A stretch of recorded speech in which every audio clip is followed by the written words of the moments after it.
Hey, what's up? So Kalki 2898 AD is a pretty interesting movie. It's like supposed to be the Indian most expensive movie ever made.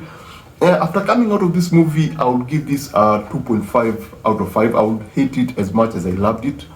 I enjoyed most of the part about this movie. I enjoyed the concept. You take Hindi mythology, you put it in a sci-fi movie, like a super hardcore sci-fi movie. I'm talking about take Dune, take Blade Runner, merge them up, and then take Hindu mythology, throw it in. You get a very, very interesting story. I loved the idea. I loved the concept.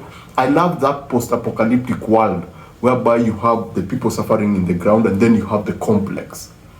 Very, very interesting ideas, very, very interesting concept. And if you love sci-fi, there are a lot of things that you'll enjoy about this movie. The character's motivation, that's the other thing. It's very clear from the word go, and you can actually follow them and you can see where they're coming from and you can see their need and you understand their need. Now for me, my favorite character, the character that I was following in this movie from the word go, and I wish I would have done, yes, you get the cool action set pieces, you get all these things, but I wish in the first two acts, I wish they would have done more with him, because you don't see him until the end of you see him in the opening and then you see him in the third act, or the end of the second act and the third act. That's when you really get to see that character. The character is supposed to be this god called Ashwatthama. I don't know Hindu mythology, so I'm just butchering it. And so following him with the opening, I thought that was pretty interesting. And where he takes the story during the end, I thought that was interesting. I did not like the fact that the filmmakers were teasing us all through. They're like introducing character like, oh, this could be him. No, it's not him. That guy gets killed. Then you're introduced to the supreme leader. You're like, yeah, that should be him. Has a mark on his face. You go like, yeah, that could be him. Then later on, there's another character. Then you're like, that could be him. Then you're like, no. Then finally he's introduced and you're like, oh, you're connecting pieces and you're like, that was good. But that teasing did not work for me. I thought they were stringing us along for too long. And I thought that they would have done a better job by just telling us where he is and telling us that you get to see him later. That would have worked better than just playing around with that. Because I got frustrated, man. By the second act, I was like, you guy, you're just playing us right now. Now, outside that, the tone for the movie was something else that I did not like, because the movie goes from super serious. I mean, what happens in the complex is crazy. Yes, you have the people who are living a good life, but then you have this group of pregnant women who are actually being cultivated for their womb. You know, they're being cultivated to get pregnant so that a particular serum can be extracted from the womb. So that is like a super dark, and when that harvesting happens, they're thrown into a furnace, you know. So it's super dark stuff. Shot very well, shot very, very, very well, and the visual effects they're okay. But it's super dark, right? And then you move now to this bounty hunter, a character that I can only think of. When I see that character, I think of Peter Quill. I think of Star-Lord from Guardian of the Galaxy, because very, very playful, never serious about anything, always chilled out, always making fun, never paying. He's never serious. So you move from super serious to super playful. You just flip like that. And that distracted me, because I'm used to that structure of a film where you start from low and then you just go up, you escalate to the climax. But this is this. Yeah, it has you everywhere. It's throwing you everywhere tonally. The other thing that I did not like, it's there are so many characters, man. I know it's a big movie.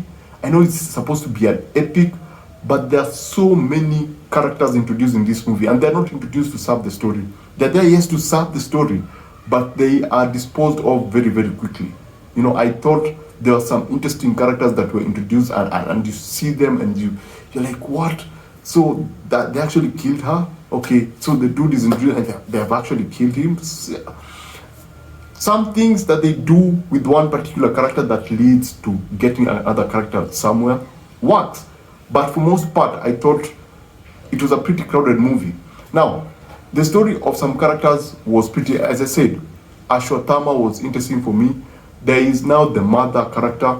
I thought that she was pretty awesome, because, she was forced to perform without talking. She's forced to perform without talking because her character comes from a very weird place. She was literally cultivated. She never interacted with people outside the world. She was in this one single bed space, and she was just cultivated to give birth. to get pregnant, and so you get her when she comes out, how she's able to perform. That was pretty cool. Ashotama, that's where I go. Like, I just wish they would have given. Yes, you get all the cool action set pieces. He's presented as a god, and so you get all that action. You get their mechs. Then you have this other place. I think it's called Shambhala, that is hidden, clearly inspired by Black Panther somehow, but they did something. You know why I hated this movie so much? As much as I love the sci-fi, I love the characters, I love the Hindu mythology, I love the epicness feel, the grand feel of it, I love the tech, I love Ashwama as a character, the look and how he performs, perfect. But they did that one thing that made me just go like, fuck this movie, man. That cliffhanger, man. That thing doesn't make sense. Why would you do that? This movie was taking its times. It's so slow during some moments. It introduces things that you don't even want to see. You're like, cut this. You don't need this. It does some stuff that's slowed up. Let me give you an example. There is, I'm not going to spoil it for people. The movie is on Netflix. You need a lot of patience to watch it because, as I said, it drags a lot. But there's this character, X-character. He was something in the past, and he somehow has a connection with this other character. But the only way to trigger that character to come out, he needs to interact with something. And it's explained, when he interacts with something, something will happen to that character. And that happens. But before that happens, there is a moment whereby that something is thrown on the side of the stairs, and then the character is thrown next to that thing. And it just stays there, nothing happens, and you're like, okay, this is the moment that it actually happens.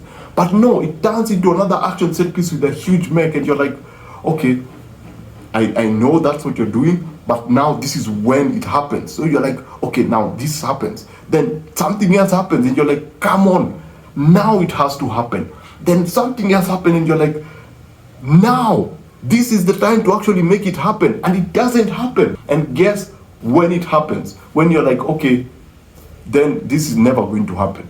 So it happens, and you're like, by then you just, I was just like, okay, yeah, whatever, man. I didn't care. It didn't have that impact on me. Even when he does whatever he does, I'm just like, yeah, this could have been done 30 minutes later.